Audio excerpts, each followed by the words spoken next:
Hello बच्चों। तो कल हमने समास की डेफिनेशन को डिस्कस किया था, है ना। और आज हम समास के 6 भेदों को डिस्कस करेंगे धीरे धीरे एक एक करके। ठीक है। तो पहला होता है तत्पुरुष समास। कल मैंने दो चीज़ें बताई थी। समस्त पद के दो भाग होते हैं, पूर्व पद और उत्तर पद। तो हम उसी के आधार पर हम इनकी डेफिनेशंस को भी समझेंगे। तो तत्पुरुष समास के भी दो पद होते हैं, पूर्व पद और उत्तर पद। उत्तर पद और पूर्व पद दोनों ही संज्ञा भी हो सकते हैं, लेकिन जो पूर्व पद है वो एक विशेषण का काम भी करेगा।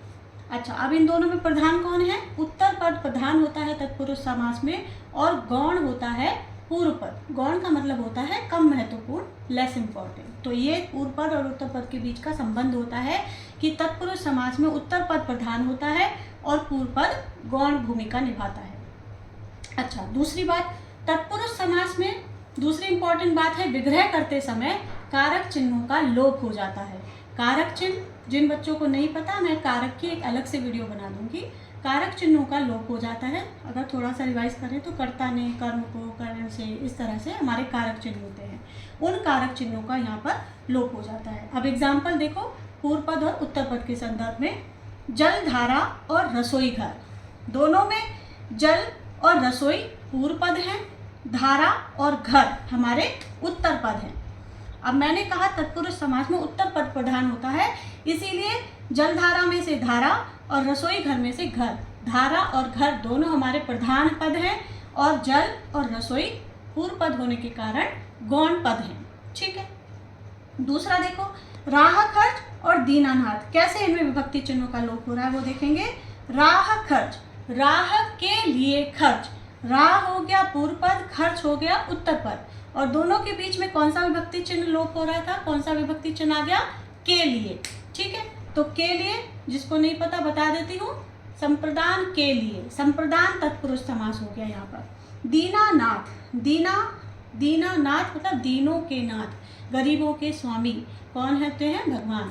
ठीक है। तो दीनानाथ, दीनों के नाथ, दीनों हो गया हमारा पूर्व पद और नाथ हो गया उत्तर पद, जिनके बीच में के विभक्ति चिन्ह का लोप हो गया। तो इस तरह ये होता है हमारा तत्पुरुष समास। दूसरा होता है हमारा द्विगु समास। द्विगु समास की एक सिंपल सी परिभाषा है और सिंपल सी पहचान होती है कि द्विगु समास का जो पूर्व पद होता है वो हमेशा एक संख्यावाची शब्द होगा, संख्यावाची विशेषण होगा। ठीक है। और जो द्विगु समास का जो समस्त पद है वो एक समूह का बोध कराएगा। ठीक है। तो दो चीज़ें इंपॉर्टेंट हो गई और बहुत आसान है याद रखना। द्विगु समास का जो पूर्व पद है वो एक संख्यावाचक विशेषण होगा और जो समस्त पद है वो एक समूह का बोध कराएगा। ठीक है। अब देखो, जैसे उदाहरण देखो इसका, पंजाब। पंजाब में जो पन है, पन का मतलब होता है यहाँ पर पांच, पन का मतलब पांच, आबों का मतलब होता है नदियाँ। तो पंजाब वर्ड से क्या हुआ? पांच आबों का समूह, पांच नदियों का समूह पंजाब कहलाता है। तो पन से हमें पता चल गया कौन सा समास है? पंजाब। पंजाब जो है द्विगु समास है। देखो फिर त्रिफला, त्रि का मतलब होता है तीन। अब पहला पद हो गया हमारा एक संख्यावाची विशेषण, जिसके कारण ये क्या हो गया? द्विगु समास हो गया। त्रिफला का विग्रह क्या होता है? तीन फलों का समूह। ठीक है, द्विगु समास हो गया। सतसई, सत से हमें पता चला 700। यहाँ पर सतसई का मतलब क्या है? 700। दोहों का समाहार, समाहार का मतलब भी एक समूह होता है। ठीक है। 700 दोहों को अगर एक ही बुक में लिख दिया जाए या उनको एक जगह इकट्ठा कर दिया जाए तो वो क्या कहलाता है?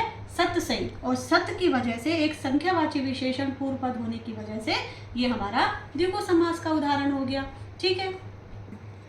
तीसरा होता है हमारा द्वंद्व समास। द्वंद्व समास भी बहुत आसान है। इसमें एक तो हमें ये डैश जैसा चिन्ह देखने को मिल जाता है।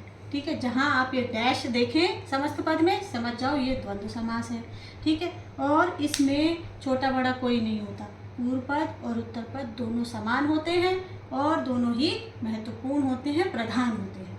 ठीक है। और द्वंद्व समास का जब हम विग्रह करते हैं तो पूर्व पद और उत्तर पद के बीच में और आ जाता है, या आ जाता है, या फिर अथवा लगाकर हम उनका विग्रह कर देते हैं। ठीक है। अच्छा, अब इसका उदाहरण भी देखो, बहुत आसान है। अन्न जल, इनके बीच में हमने देखा ये छोटा सा डैश दिख गया, समझ गए हम कौन सा समास है? ये द्वंद्व समास।